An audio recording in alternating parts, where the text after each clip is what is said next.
How's it, everyone? Welcome to 24 Hours of Parse. We're very excited for you to join us today for Paul Oyong's session on trend analysis of SQL Server logs, seeing beyond the error. This is a 24-hour Parse event, consists of 24 consecutive live webcasts delivered by up-and-coming speakers and experts from the community. The sessions will be available next week on 24hoursofparse.com. My name is Jody Roberts, and I'll be your moderator. But before I hand the reins over to Paul, let's just go. I've got a few slides. Paul, next slide, please.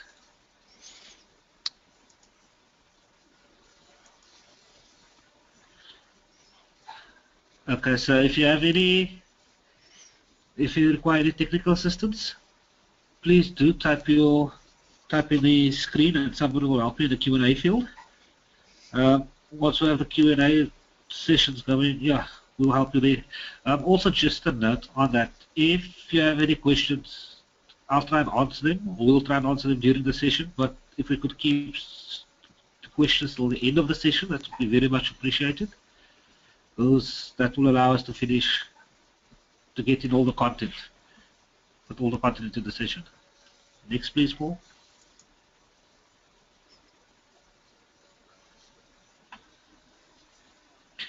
Okay, so before we start, just a shout out to all our sponsors.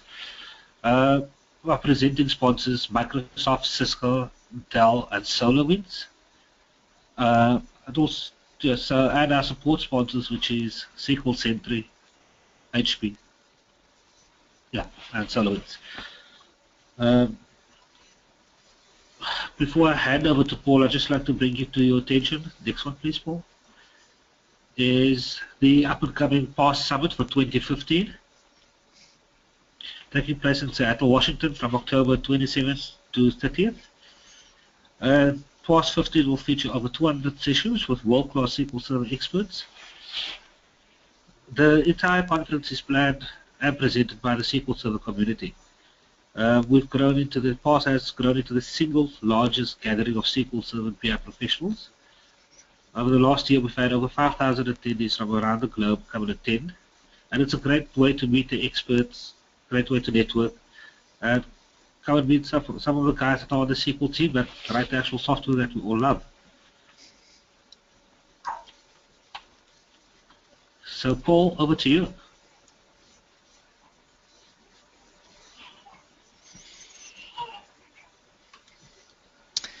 Hello everyone, I'm Paul Oyen, and I'm a senior database administrator at Micron Technology, and I've been working with databases for a while, and I'm also a Micro Certified Master, and I don't know, you can read the rest. Have a blog too, you can check it out once in a while. I'm not very frequent there, but once in a while I'll write something. So just start with the session.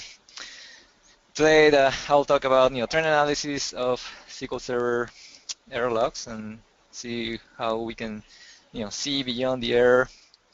So the agenda for this session, I'll start with showing a couple of scenarios just to illustrate how useful is this information.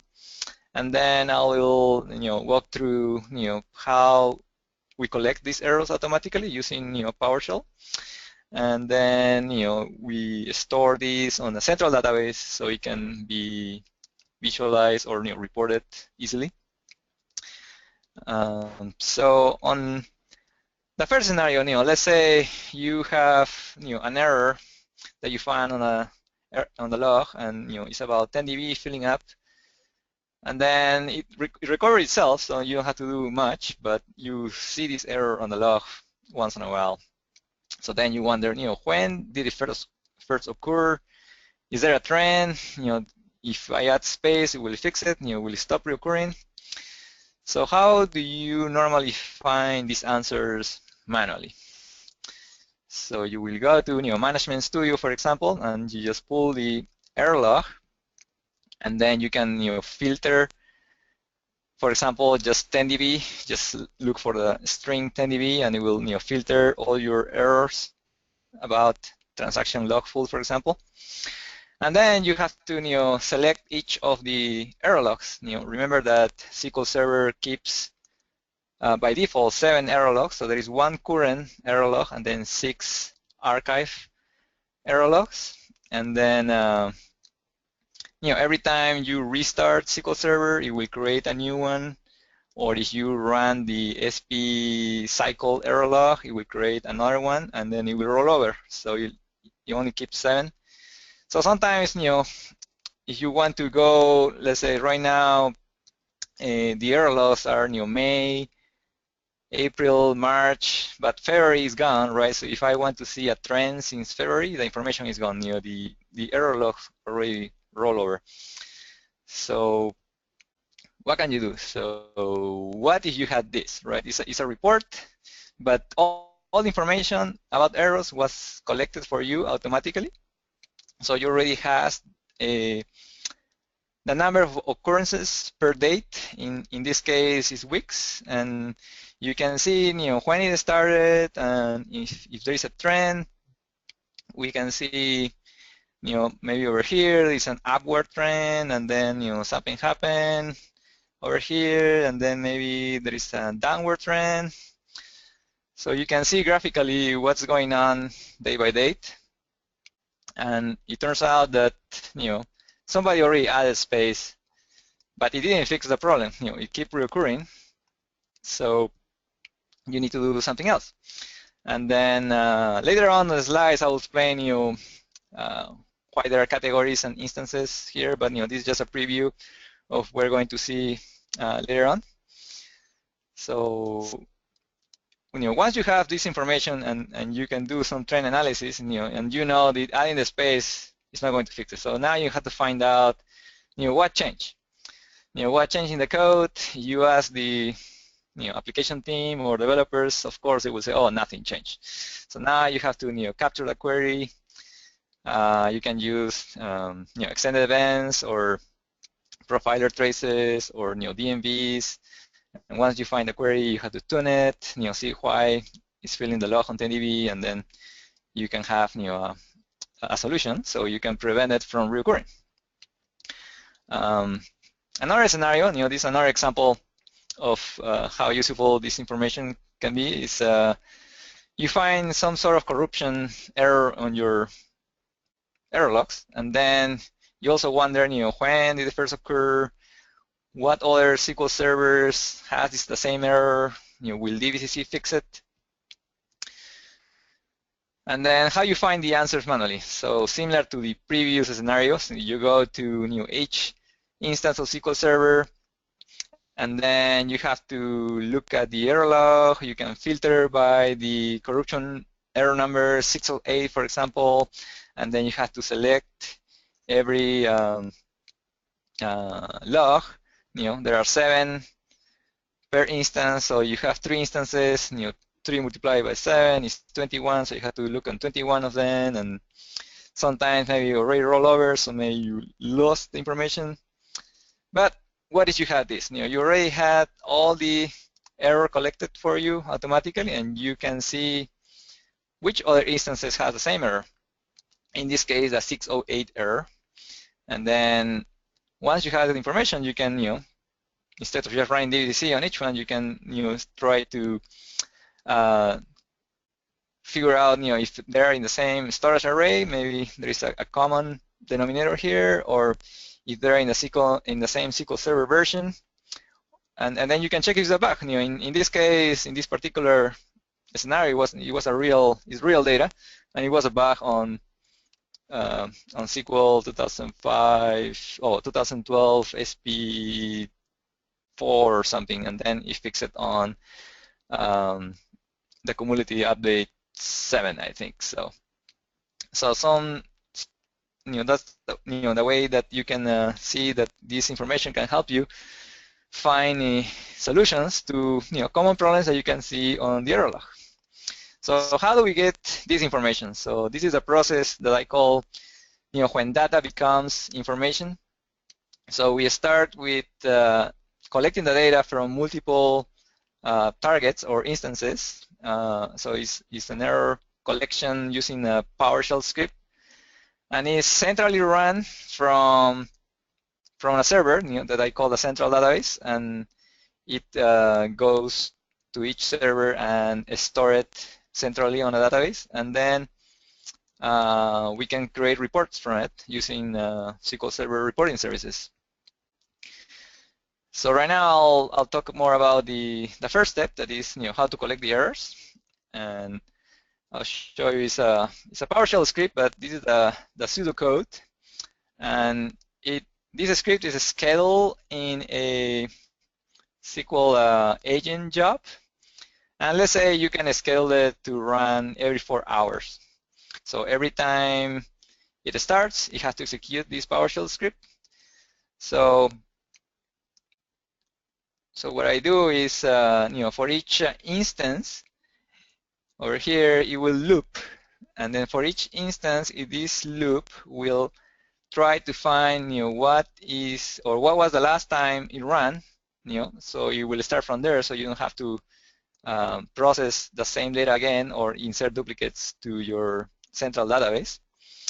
And then once I find out when was the last time I ran it, then I'll loop through each of the SQL Server error logs, and then for each of the errors, I will also find out if the error time was greater than the last time I restored it, so I don't process it again. So this is pretty much the logic is very simple, and I'll talk about the inner loop part for each error, since we don't have a lot of time to explain every single detail, but the main part is how do I parse these errors. So on PowerShell there are commands or commandlets, but I'll just call it commands.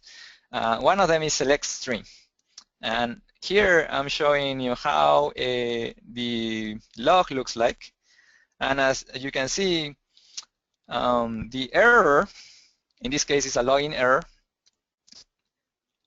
that is over here. It has 2 lines. The first line has the error number, the severity, and the state. Well, it's already truncated, but it continues. And the second line is the description of the error. It's login failed for user Pedro. And then there is another error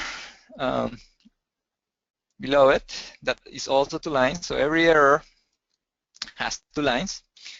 And then there are also informational messages in between. For example, the first line has a trace that started this informational, and then on line number 4 you have a backup informational message, and line number 7 is another informational message. So we need to parse those, and then one way to do it is this way, using select string.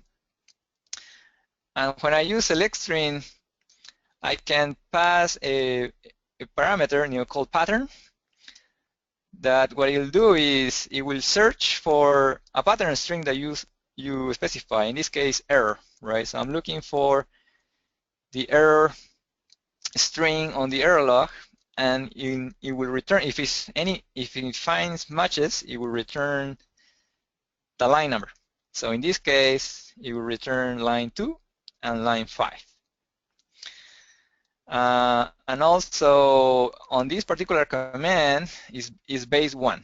So the lines, the first line is number 1. There is another command that the first line is number 0. So just to be aware of this command, the first line is number 1. So the next command that we use to parse these errors is called getContent. So getContent, what it does is it will put the entire content of the error log on memory, and when it's in memory, it's like an array, so we can reference the rows like an array, like a content number 1 and content number 2 are lines number 1 and lines number 2, so we can read 2 lines at a time, because the way the error log has been designed is for each error there are 2 lines, so we need to read 2 lines at a time.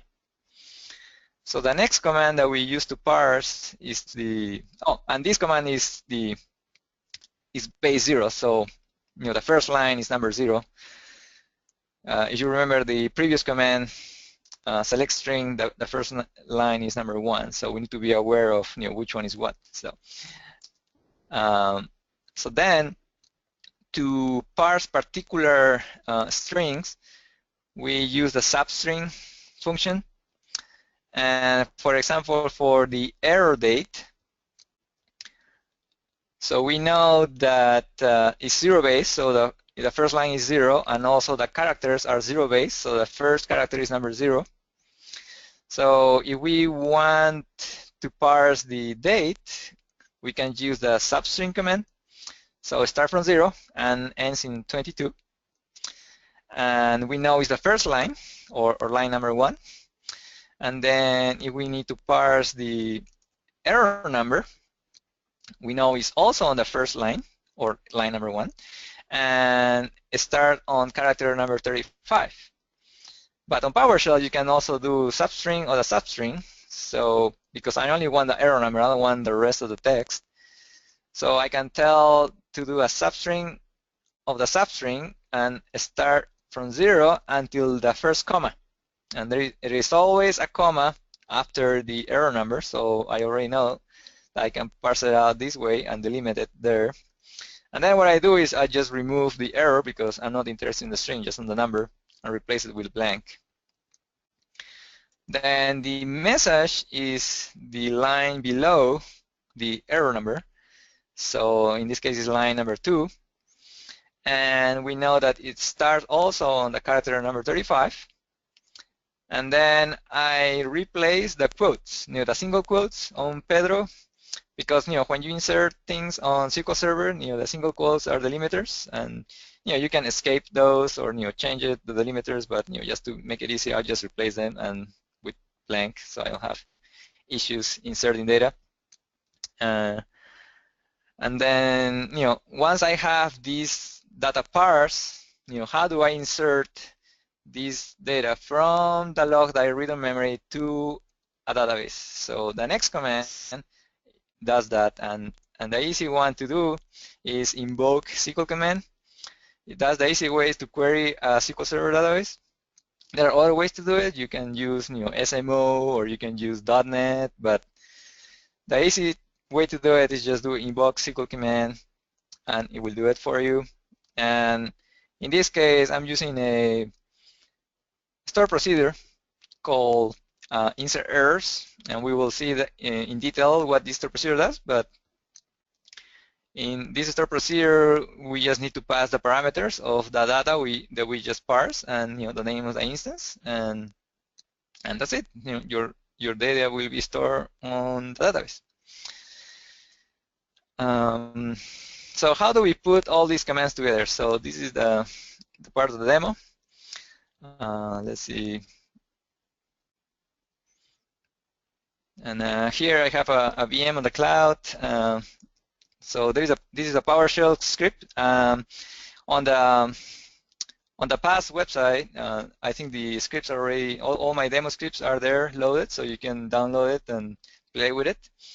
And this one is the script that does the PowerShell script that does the parse of the errors, and we already explain with detail of the inner loop, and the inner loop is over here. It's exactly what we had on the PowerPoint slides, and I'm reading 2 lines at a time. I parse them, and then I insert the errors on the database. And then if we scroll down a little bit on the script, the way I call this function is calling invoke SQL command again to get the instances that I want to loop through. So I already have, we will see later on, we have on the database, we have a table with the instances that we want to collect the errors from. So let's say I have 5 instances. It will return, this store procedure will return the name of the 5 instances. And what it returns, I'll pipe it. So on PowerShell, there is a concept of pipe, and this is a symbol. So what it does is, it reserves, on the stack, on the memory, those 10 slots, or 5 instances that I had, and then if I scroll a little on the right, so this command, the for each, will execute for each entry on the pipe. In this case, the instance name, you will execute the function, process error log, that is the one that is used to parse the error log. So once I have the script ready, and if we have more time, I can answer questions about other things that are here, but it's basically looping through the error logs and the errors and storing them. So once I have this script saved on my local disk, there is a job that I use to scale it. So, and I just call it collect error logs. And if we look at the properties of this job, and we go to the steps, so there is a step here to oops, not this one. So there is a step here that calls the script that I just showed, and that's it. This is fairly simple. And then we just execute it. We can scale it to execute. Well, right now I don't have it scaled. I can run it manually, but you can scale it to run every so often. So, and just to demo it, I'll reset the data. So I'll truncate the table errors, and then I'll reset the last time I read it. I just put a date that I know there is no errors there, and if I select them, so the first table, the errors will be empty because I just truncated.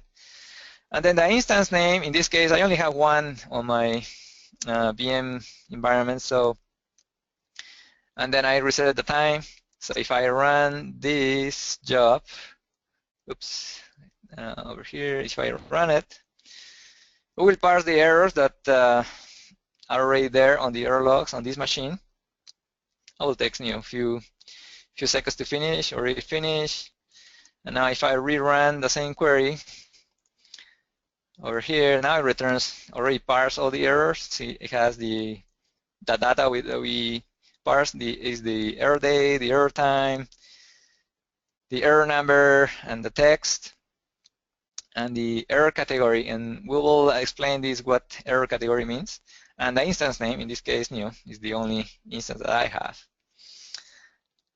But that's it for this PowerShell script. So then I'll talk about the central database. How do we store all this information that we are collecting? And the data model is pretty simple. I only have 2 tables. So one table for all the errors and one table for all the instances that I want to target this PowerShell script. And then on the error table, there is a particular field called error category. So how do I use this error category? Error numbers are difficult to remember and are less meaningful. For example, error 1105. So what 1105 means? You have to look on sys messages or in your error log to figure out what it is. So it's not too mnemotechnic. So I use error categories, and error categories are just buckets, or to group the errors with a name that is meaningful. For example, backup, or 10db, or log full. And then the way I use it is for each error message, I look for particular strings, right? And then in this particular case, I'm just looking for 10db. And if it has 10db, then it will go to the category 10db. And if it has transaction log on the string, it will go to the category transaction log full, and so on. It's not perfect, but at least it gives you meaningful ways to organize the data, so you can look for trends on it instead of having error numbers that are difficult to remember to figure out what the error number is. So And then let's see. Then I have a demo, so I'll show you how the database looks like. And then here on my VM, so these are the two tables, the error table and the instance table. And then I have store procedures there. Scroll it. Let's see if, I don't know, I can make it bigger.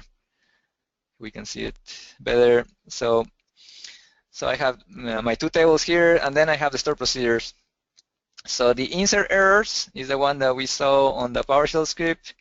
And then the select instances also we saw in the PowerShell script. And then the next two is to get the last time I run it, so I can start over from where I left. And the other store procedures that start with RPT are the report store procedures that I'll show that later. But I'll show you the insert store procedure. And this is how the store procedure, these are the parameters. I just pass the error text.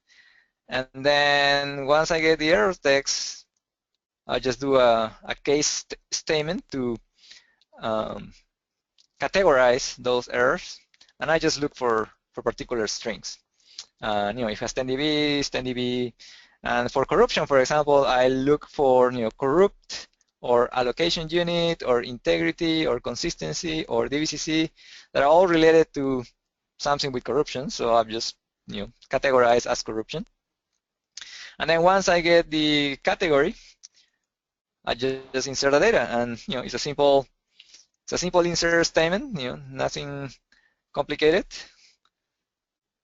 I just insert the values to the table, and that's it. You get looped through each error, and I will get a store there.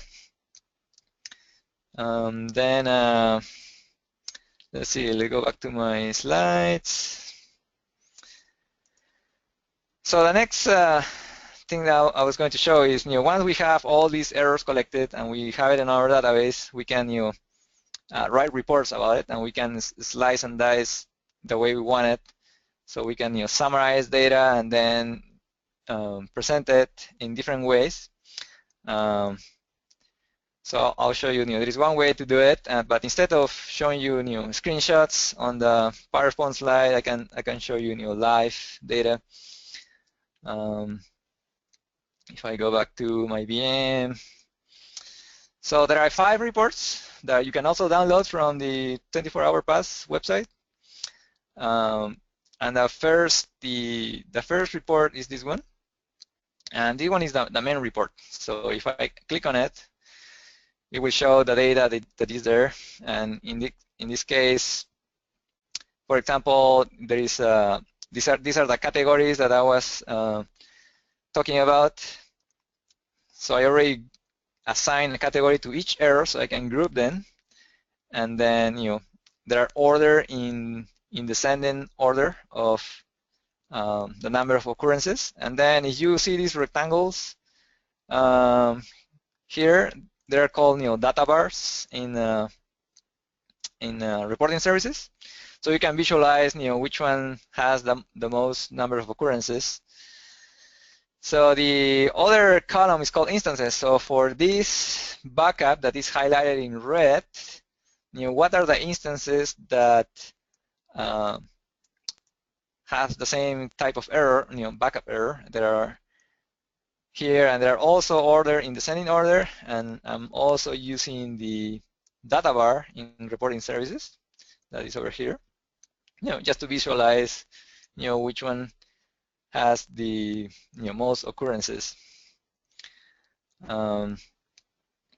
Then over here, on the graph, you can see the number of occurrences, and error logs, could be, you can have one error or you can have thousands of errors. So I use a logarithmic scale. So a logarithmic scale, it is not proportional to the number of errors, but it's proportional to between 1, 10, 100, 1,000, and 10,000. So you can at least see what the number of occurrences are. So you can see the number 1 you can see the data point, right? If you compare one data point with 17,000 data points, the chart is huge, right? So I use a logarithmic scale so we can visualize it better. And then, we can select different categories. In this case, transaction log full. And this report is to run it, interactively, so we can select different things.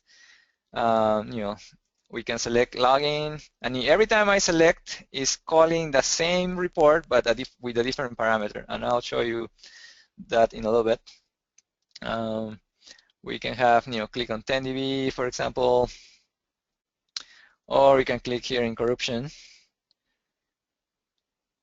And this is highlighted, right? And then I can drill down, for example, on this error. So there are 21 occurrences. And then I drill down and see, which server has it. And if I want the details of the error, I can drill down on the details of the error. And these are the, the error message. In this case, is database 2 is 10dB, and this is the bug that I was mentioning. But then I can also click on the error number to see what other instances has the same error. And we can see that there are 2 instances. I can click also on the other instance to see how many errors that it has. And it has 7 instances or 7 occurrences. But everything is collected for you, and it's already automatically collected. So if the error logs roll over, you have the information there. You don't have to look for each instance. You have 100 instances, you have to look 100 times the error logs manually.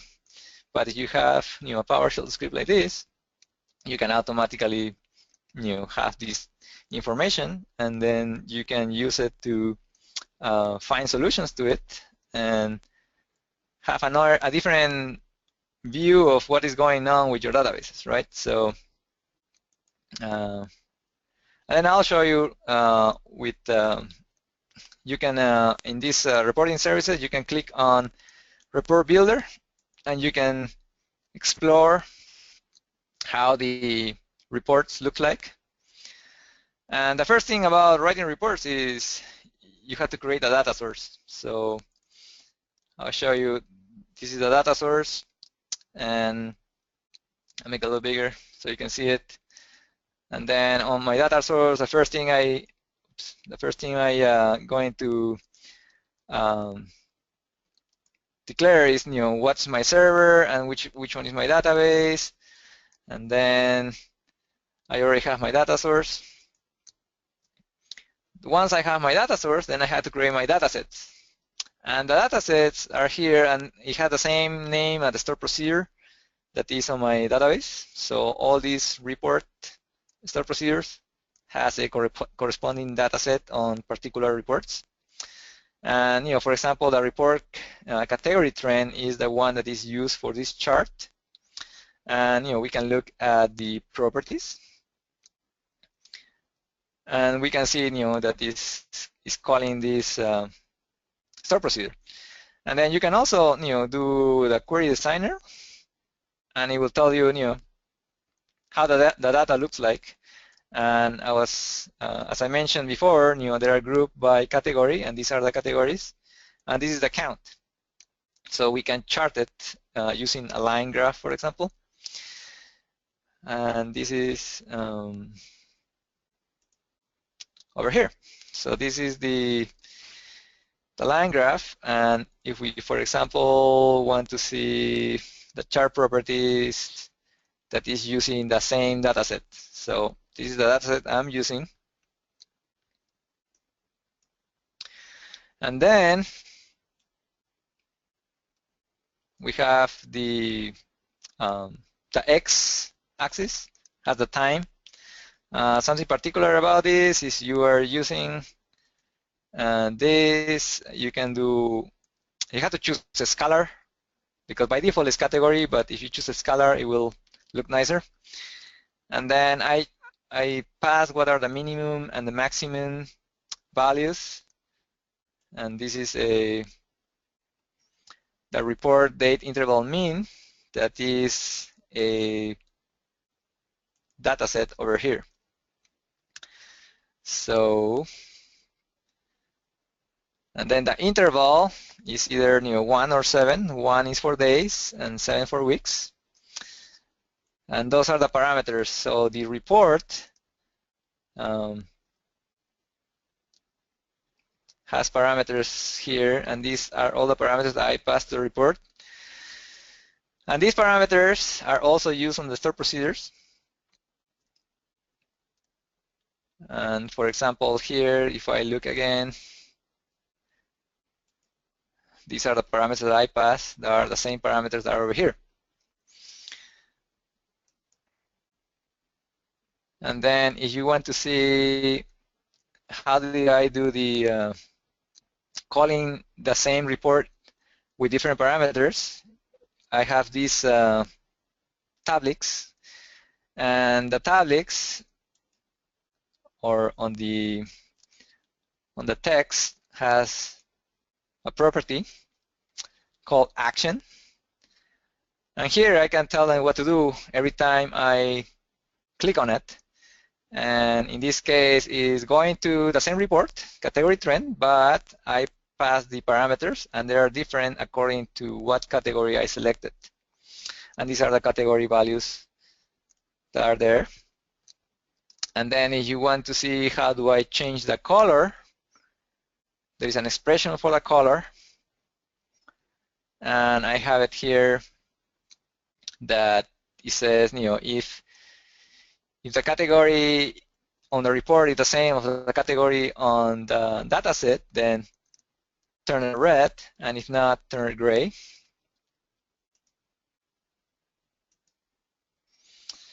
And then I have, this one is what we call the data bar. And if we want to see, the properties, every object that I put there has to be associated with a data set. So this is the data set that is there, and this is the data set that is over here. And this data set, it also has a corresponding stored procedure. So I use a lot of stored procedures to display information. And then you can also see, so on reporting services, you can right click and do, let's say, text box properties. But also you can see properties on a window, and sometimes the properties over here are not the same as the properties that you can see when you right click. And that's the case, for example, for the labels of the chart. If I do the series label properties, I only get font, number, the format, the action. Or I can also drill down to other reports. Every time I click, I tell them which report it is. But I can see fill and border, but I don't see a visibility property, but you can see it on the property window over here. So the way I control visibility is also with expression, that I check if the category is the same as the category on the dataset, then I will make it visible, and if not, I'll make it invisible. So just to be aware that there are 2 ways to get to the properties, but not you don't get all the properties one way or the other way. So you sometimes have to try both, and then see what combinations will make the visual effect that you want, right? So in this case, I had to click on there to get that.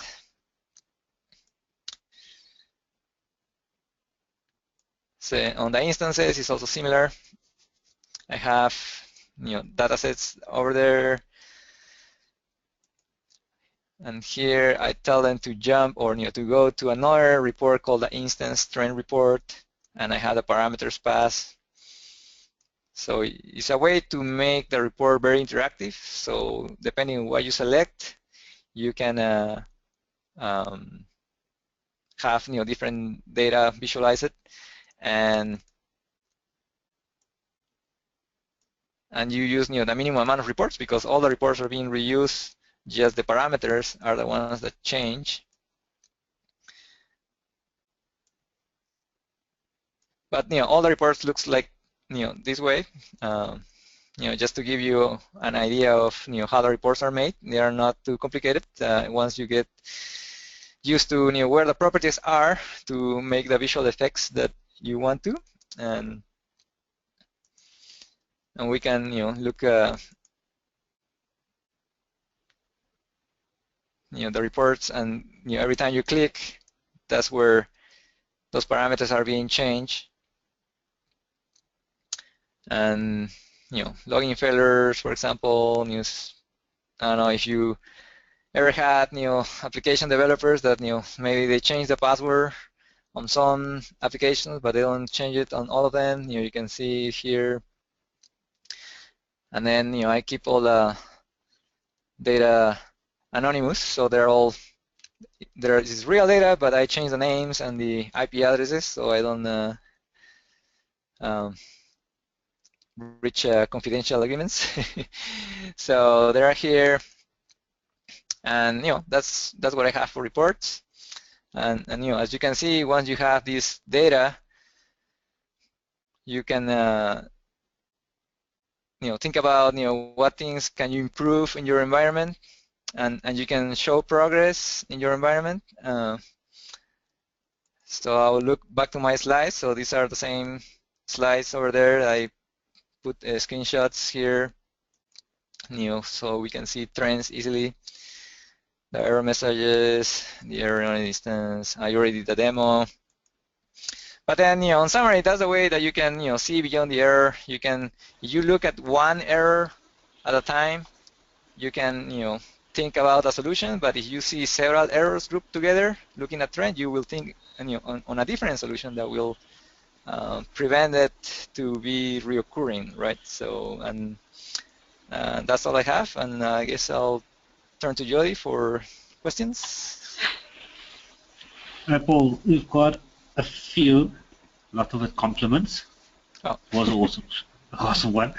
So one that we've got from Tim wants to know, which tool are you using to draw the red squares? I don't know if you're using Zoom in your presentation when you do the highlighting.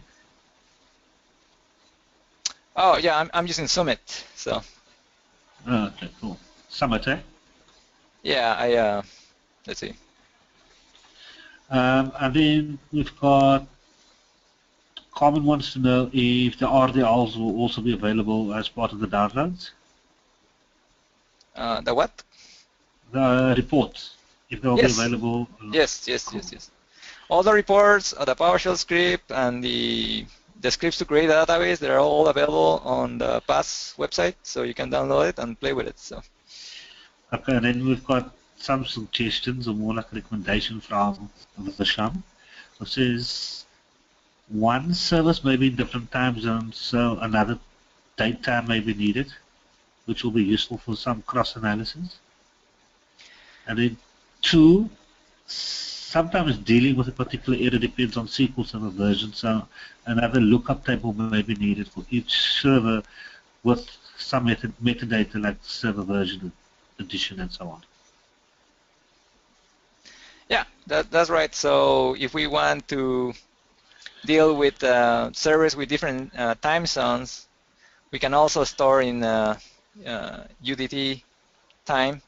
But I just want to keep the demo simple. So, and then yeah, it's true that in different versions the errors may change. That's the reason I capture the.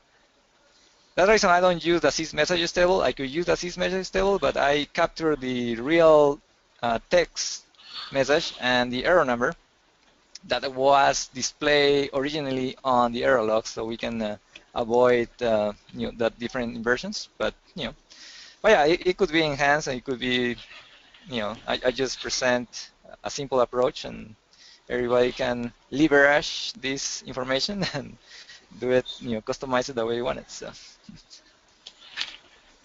Okay, then we've got Marianne asking, could you please just show again how to collect the errors at first? That can mean parse? Yeah, the one that you showed first, how to collect the errors. And we've got Vaughan asking, how much storage do you tend to use, say for a year? or do you archive after X number of years? Okay, I will start with the second question was the easiest to answer. So I compress the data. So I have enterprise edition in my company, so I can use compression. And the data gets compressed like a 5:1 because it's a lot of text and there's a lot of repeated messages, so you can compress a lot. And I keep, in my organization, I keep it for 12 months. And I don't think it's more than, let's say, 20 gig. I don't think it's more than 20 gig. I believe it's less than 20 gigs, so you can play around it and see how long or how much space it takes, and you can scale it down. But it doesn't take too much space if you compress it. So I have it compressed. As far as the other question, let's see. So you want me to show this part or the script itself? Check the question. So yeah, I guess I can show this. Are there more questions, or that's it? Just check. Yeah, no, those are the only ones. Okay, so yeah, I can, since I still have some time, I can show more about the PowerShell script. So, so first of all, when you write PowerShell script, you can write functions, so you can call these routines, and that is what I use here, and it's called the process error log. Oops, I don't want that one. I want this one. And this is the name of the function, and then I pass the target instance. And then once I have this function called for each target instance, so I go and read the the last time I run this. So I have the store procedure that I show. It gets the data from the database, and then for the target instance, once I get the name, I get the machine name, and I use this function, the computer name physical net BIOS. And the reason is, I'll explain on the next line, is because I used a UNC path. So because this PowerShell script runs in one machine, it's centrally running, and it connects to different machines. So I'm assuming that you have all your machines on the same domain. Otherwise, this doesn't work, right? So if they're all in the same domain, there's a PowerShell keyword called file system, and then if you pass 2 backslashes and then the machine name and then the path of the error log, you can access all those files centrally from one machine. And assuming that you have an account also that has access to those, and you can access everything through one machine, so I can run this script centrally. And then I use a SQL Server store procedure over here to read the error log from SQL Server, but I parse where it's located. So for me, that's the easy way to find out what's the path for your log, because you can have different ways to name your directories on each SQL Server. So with this store procedure, you can parse where it's located, and once you know where it's located, there are 7 at least. So I loop through each one of those with this loop, and it's incrementing from 1 to 7. And then if your instance is fairly new and you only have 3 error logs, so one way to prevent this script to fail, I'll just test if the path already exists or not, right? If I do this function, I test for the path. If it exists, then I continue. If not, I skip it.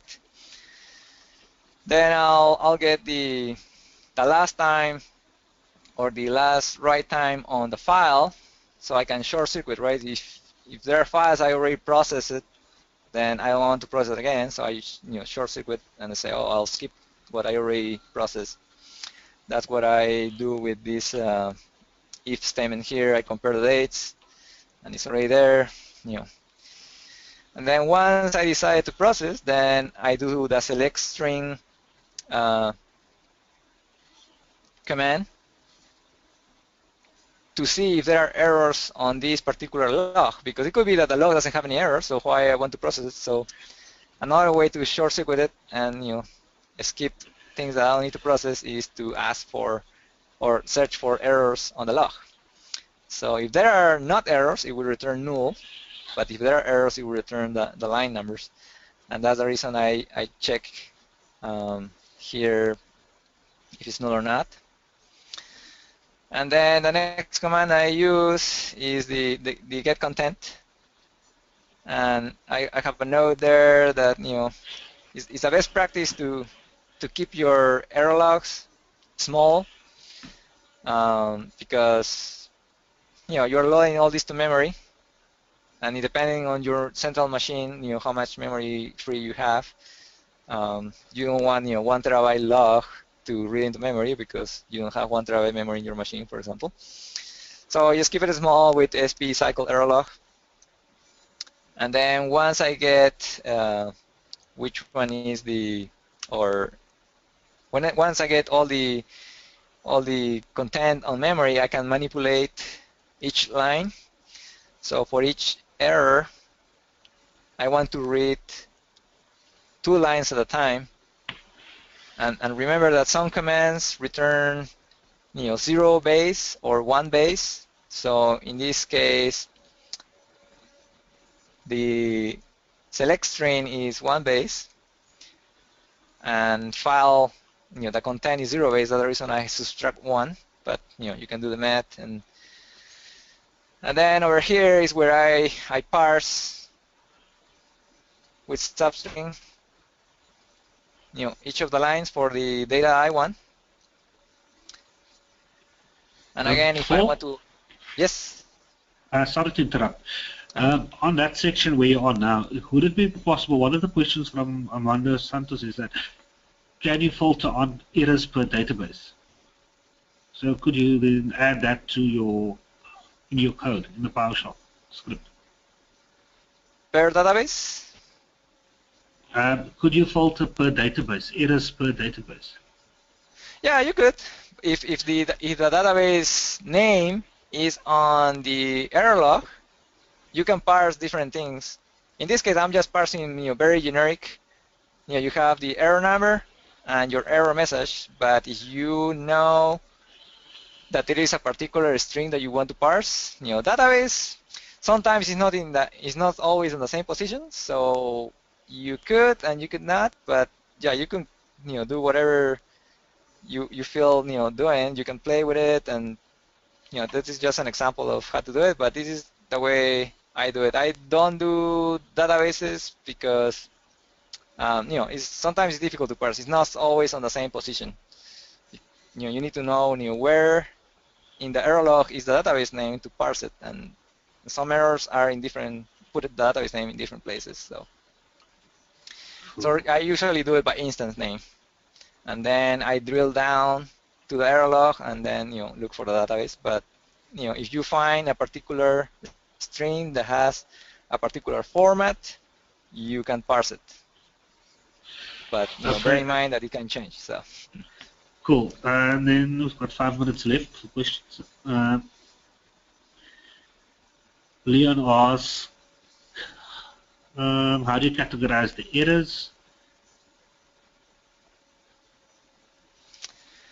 How do I categorize the errors? So here on the script, once I parse the strings, I call the store procedure insert errors, that is over here, and I pass all the parameters, and it's on this store procedure where I categorize the errors.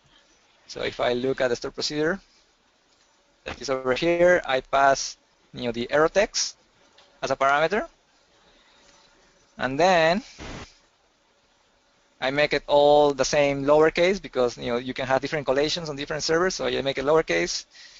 Then I do a string pattern matching, and I use the case statement on SQL Server, and that's where I categorize errors. So depending on what strings I put here to parse or to match, it will go to a different category. And then when I I don't have the error categorized. I put other, right? So it could be, other errors that are important that you can categorize them too. So Cool. That seems to be all the questions. okay. So how are we in time? Are we Yeah, good? we good. 5 minutes left. So, Okay. so So if there's doesn't look like there's any more questions, so you can bring up the other slides, and then we can close it off. sure. I guess I'll fast forward. I guess this is if I do it this way. So I finish up here. Now we are done with the questions. Yeah. And I guess I turn it to you and you close, right? Yeah. Thanks, Paul. So thank you guys for attending the trend analysis of SQL Server logs, seeing beyond the error. Present. I'd like to thank Paul for his time and expertise. Again, I'd also like to thank our presenting sponsors, which is Microsoft, Cisco, and Dell, and our supporting sponsors, SQL Centric, HP, and SolarWinds. We hope you enjoyed the session as much as we did. Follow us along on Twitter at parse24op and share your thoughts on the event with hashtags parse24op and hashtag SQL Parse. So join us on the hour for the next session, Introduction to Microsoft Azure Document DB with Chief Friends. So yeah, hope you guys enjoyed it. Look forward to seeing you guys again.